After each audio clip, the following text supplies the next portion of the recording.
Kalau sering dibantai tiang-tiang sing terlalu napa was-was. Tapi jelas saya tahu sendiri. Sapi Teng itu ngalir ke sungai gini-gini saya tahu sendiri. Tak jawab, saya juga tahu sendiri dari langit itu langsung air turun. Bismillahirrahmanirrahim. Wa huwa alladhi arsala ar-riyaha busyram baina yaday rahmatih. Wa anzalna minas samaa'i ma'an tahura. Linuhyiya bihi baldatan maytan wa nusqiyahu mimma khalaqna an'aman wa anasiya katsira. Wa huwa Allah taala iku alladzi dzat arsala ingkang lepas sapa ladzi utawa ingkang ngutus sapa ladzi ar-riyaha ing pira-pira angin. Wa fi qiraatin ar-riha ing angin. Maksude mufrad. Busyron nusyuron nusron. Pokoke teng sapah niki busyron nusyuron apa? Busyron nusyuron. Hale ingkang nyebarno utawa hale ingkang dadi berita gembira bena di rahmati. Ana ing ngarepe sedurunge rahmate Allah. Mesti ana ing ngarepe sedurunge rahmate Allah. Maksude udan niku lho. Mutafarriqatan tegese den utus kelawan beda-beda. Kudamal matori ana ing sedurunge udan, ngarepe udan, mukadimah udan niku ana angin. Wa fi qiraatin bisukunis sin kelawan sukunis sin takhfifan nusron. Wa fi ukhra bisukuniha fathin nun nasron masdaron. Wa fi ukhra bisukuniha kelan sukunis sin wa dhammil muwahhadah lan dhammai ba badalan nun khalid dadi gedine nun qiraah kita busron. Terus nak teng sapahi nusyuron kalian nasron. Terus nak qiraah kita napa? Busron. Jadi wa dhammil muwahhadah dhammai ba titik sitok busron nggih badalan nun. Dadi boten nusyuron tapi napa? Busron. Mubasyiratin tegese angin niku nggih berita gembira. Wa mufradul ulati mufrate sing pertama iku nusyur. Nusyuron ka rasulin rasul rusul. Nggih nusyur. Wal akhirah utawi mufrate sing akhir iku nasyir. Wa anzalna lan nurono ingsun minas sama'i sanging langit ingsun nurono ma'aning banyu tahuron kang nyucekno. Mutahiron tegese kang nyucekno. Kaya anut ana sing nyucekno ora ana banyu najis. Di kula terangno nggih cara mazhab Abu Hanifah banyu iku ora iso najis. Wis pokoke banyu iku nyucekno dadi ora iso napa? Najis. Tapi kalau dalam mazhab Syafi'i itu air yang tidak sampai 2 kolah. 2 kolah niku ukuran 1/4 itu sekira-kira 1 meter persegi. Berarti kiri kanan atas bawah niku napa? 1 meter niku pun 2 napa? Kolah. Niku nak cari Imam Syafi'i, jika air sebelum 2 kula itu kena najis sedikit rubah atau tidak rubah najis, nggih. Tapi kalau terlalu banyak meskipun kena macam-macam tidak napa? Tidak najis. Terus illa mata ghayyara kecuali yang rubah. Di misalnya ada limbah, ada kubangan besar gitu yang beribu-ribu liter tapi kok warnanya sudah warna coklat. Ya kayak tinja macam-macam itu dihukumin apa? Najis. Tapi wis macam-macam malah mazhab dalam air itu. Tapi saya pastikan itu mazhab ulama. Saya pastikan itu mazhab ulama. Kalau teks hadisnya begini nih. Monggo nak jenengan ape latihan ijtihad. Engko menyesatkan ya ora apa-apa, sementing ini latihan. Jadi di Medina, ini hadis di Musnad Ahmad. Di Madinah itu ada sumur, bukan sungai loh. Saya ulang lagi sumur, bukan sungai. Kalau sungai itu konotasinya kan luas, panjang, mengalir. Ini sumur, bener-bener apa? Sumur. Sumur, ya gedene sumur enggak sepiro.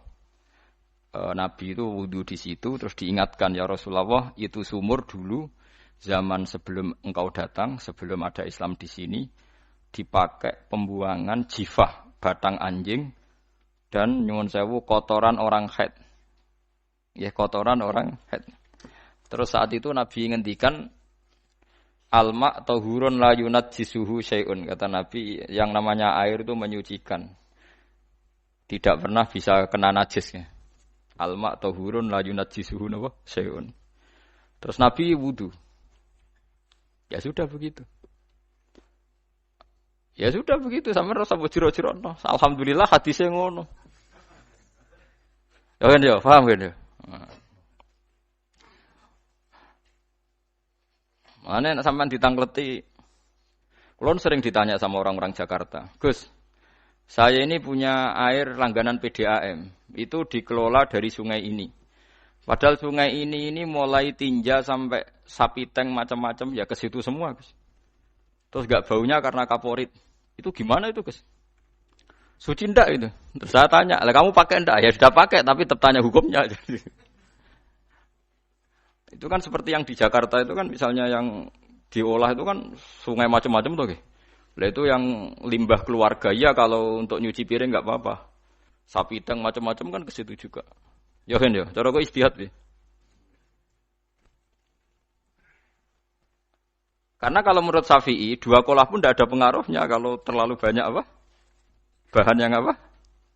Najis, yang limbah itu yang najis. Ya jelas najis ya. Kalau teletong sapi kan ijek ono intikal madhab, Rasul Makul Tohir.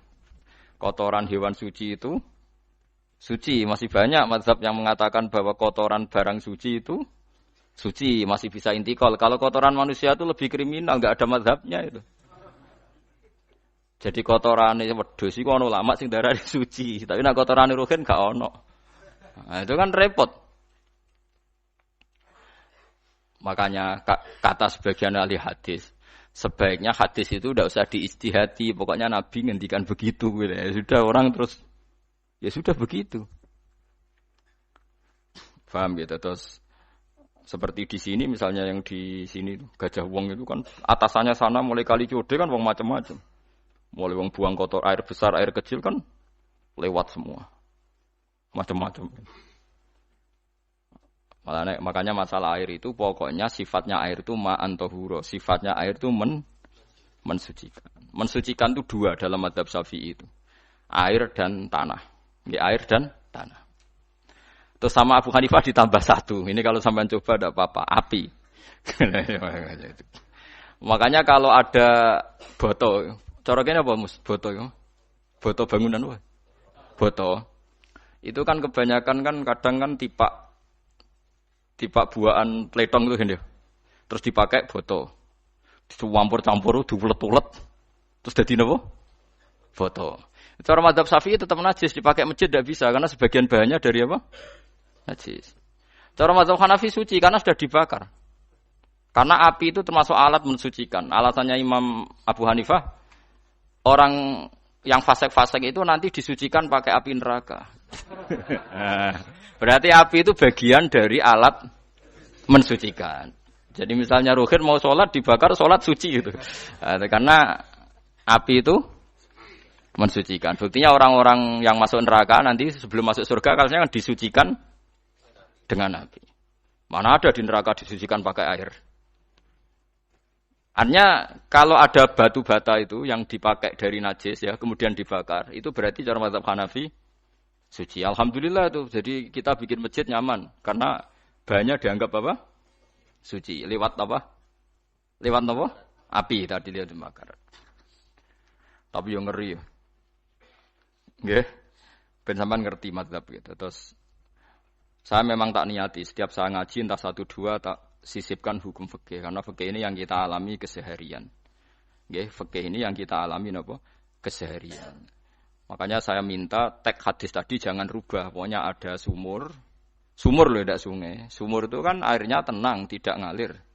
Nyatanya Rasulullah sudah dilapuri. Ini batang-batang anjing dan bekas orang-orang haid, kotoran haid itu dibuang di situ ya Rasulullah.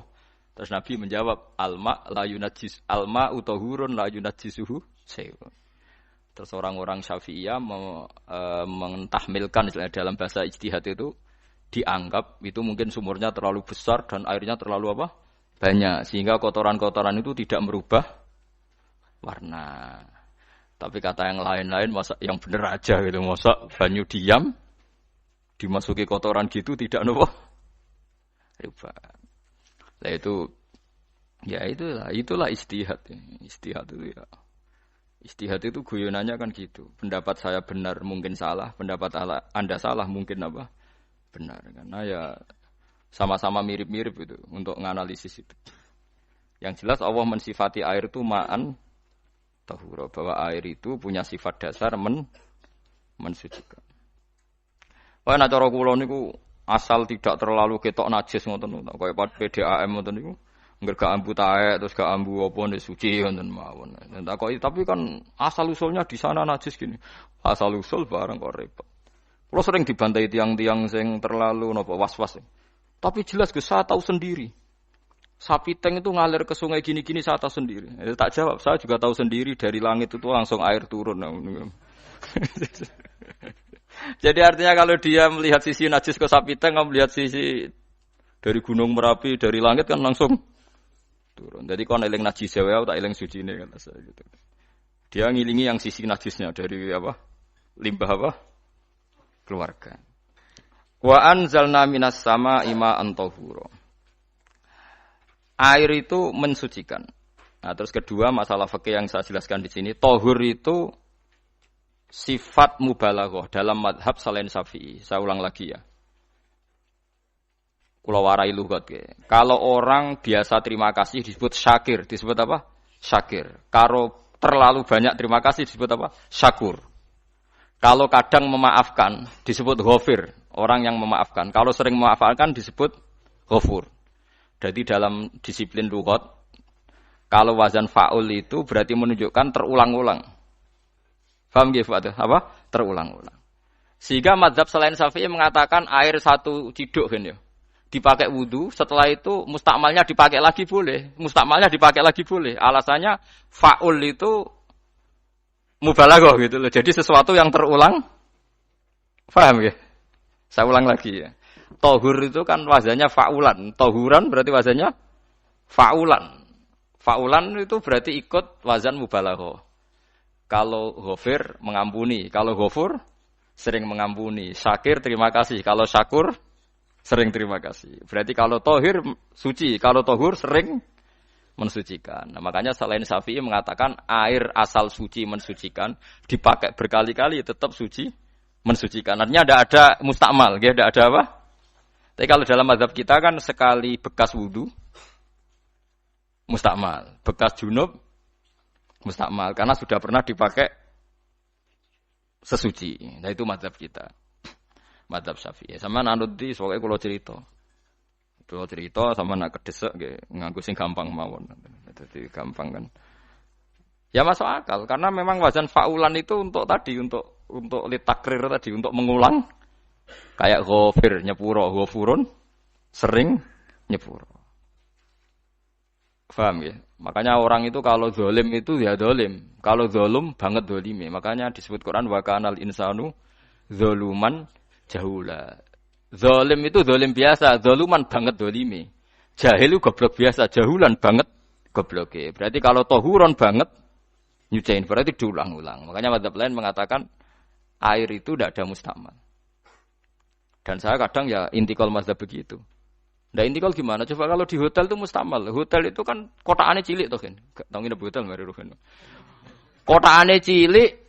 Terus kalau kita misalnya junub atau apa pakai ciduk itu kan tetap nyiprat Mas. Nyiprat kena banyu di kotak yang cilik. Jadi kalau gak intikal mazhab pusing kan kita. Iya kan? Terus kemudian intikal lah ya suci ngono wis. Takoki pangeran, kok nggo bolak-balik intikal mazhab Gusti. Jare sapa jare Gus Pak ngono takoki ngono. Lah kowe muni kowe kok ora ngono takoki malah pusing.